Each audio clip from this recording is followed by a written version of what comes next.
Hello friends, welcome to my YouTube channel. তো এখন কথা বলবো কঙ্গনা রানাউটের আপকামিং মুভি এমার্জেন্সি, যে ফিল্মটা কিন্তু তিনি নিজেও ডিরেক্ট করছেন এবং এই ফিল্মটায় তিনি কিন্তু ইন্দিরা গান্ধীর চরিত্রে অভিনয় করতে চলেছে। এটা কিন্তু আজকে একটা ফার্স্ট লুক রিলিজ হয়েছে। তো চলো আগে দেখে নেওয়া যাক এই এমার্জেন্সি ফার্স্ট লুকটা কীরকম হলো, তারপরেই কথা বলবো তোমাদের সাথে এই ভিডিওটা নিয়ে।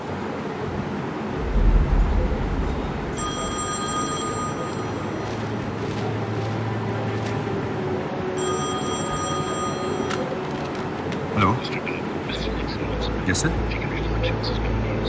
श्योर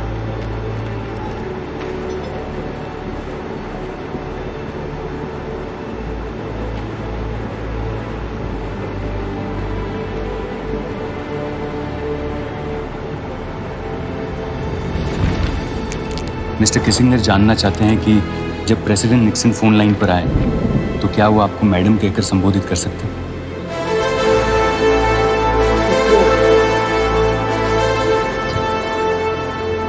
ठीक है, जी 1 मिनट।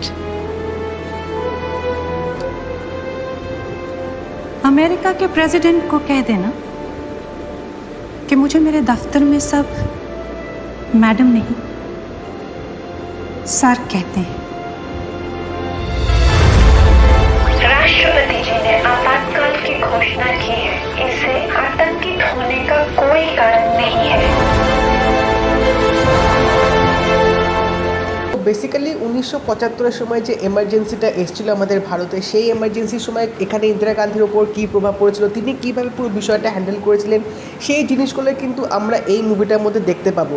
তো এই ফিল্মটার যখন একটা ফার্স্ট অনেক আগে পোস্টার এসেছিলো, তো পোস্টারটা দেখে কিন্তু আমি একটু দ্বিধায় ছিলাম যে ফিল্মটা অ্যাকচুয়ালি কীরকম হতে চলেছে, কারণ ইন্দিরা গান্ধীর মতো একটা ক্যারেক্টার পোর্ট্রে করাটা কিন্তু চারটেখানি কথা না, এবং যে জিনিসটা নিয়ে ডিল করছে সেটা কিন্তু খুবই গুরুত্বপূর্ণ বলা যেতে পারে। বাট এই ফার্স্ট লুকটা যা দেখলাম আমি দেখে রীতিমতো ছিটকে গেছে এটুকুই বলতে পারি, কারণ এখানে কঙ্গনা নিজেকে যেভাবে রিপ্রেজেন্ট করেছেন অ্যাজ এ ইন্দিরা গান্ধী, তাকে যেভাবে লাগছে মেকআপ থেকে শুরু করে তার কথা বলার যে ধরনটা, সিম্পলি আউটস্ট্যান্ডিং। আমরা কিন্তু যতই তার টুইট নিয়ে বা তার কথাবার্তা নিয়ে যতই আমরা খিল্লি করি বা যতই আমরা কথা বলি না কেন, তিনি কিন্তু তার কাজ দিয়ে সবসময় কিন্তু আমাদের মুগ্ধ করেন, এবং তার যে কাজগুলো যে কতটা ইমপ্রেসিভ হয় সেটা কিন্তু তার কিছু কিছু সিলেক্টেড ফিল্মস আছে যেগুলো কিন্তু তোমরা দেখলে বুঝতে পারবে, যেরকম life in a metro, fashion আছে, মণিকর্ণিকাতেও তার কিন্তু অভিনয়টা ভালো ছিল, এবং আমার মনে হয় এটা দিয়েও তিনি আবার একটা ন্যাশনাল অ্যাওয়ার্ড হয়তো পেতে চলেছেন, কারণ এখানে তিনি যেভাবে পুরো রিপ্রেজেন্ট করছেন ইন্দিরা গান্ধী ক্যারেক্টার, সেটাই কিন্তু বেশ একটা প্রশংসা প্রাপ্য বলা যেতে পারে। এবং এখানে তার ভয়েস মডুলেশন থেকে শুরু করে তিনি যেভাবে তাকাচ্ছেন বা তিনি যেভাবে এখানে আদব কায়দাগুলো করছে, সেগুলো কিন্তু বেশ একটা তিনি ভালোভাবে প্রভাবটা ফেলতে পেরেছেন।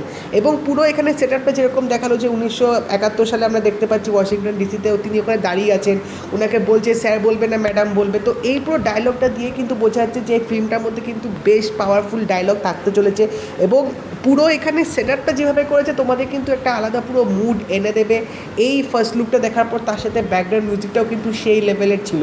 তো ওভারঅল এটুকুই বলবো, এই ফার্স্ট লুকটা দেখে কিন্তু আমি বেশ আশাবাদী, মনে হয় একটা ভালো কিছু আসতে চলেছে, কারণ কঙ্গনা নিজেকে কিন্তু যেভাবে তুলে ধরেছে এই ক্যারেক্টারটা দিয়ে, সেটা কিন্তু বেশ দেখে ভালো লাগছে। বা দেখা যাক বাকি আরও আপডেট টিজার ট্রেলার আসলে অবশ্যই বোঝা যাবে কীরকম হতে চলেছে। তোমরা যদি এমার্জেন্সি ফার্স্ট লুকটা দেখে থাকো আমাকে অবশ্যই জানিও তোমাদের কেমন লাগলো, এবং যদি এই ভিডিওটা ভালো লেগে থাকে লাইক করে দিও, শেয়ার করে দিও, চ্যানেলটা কিন্তু অবশ্যই সাবস্ক্রাইব করে দেবে, নোটিফিকেশন বেলটা কিন্তু অন করে দিও। তো দেখা হবে পরের ভিডিওতে, বাই।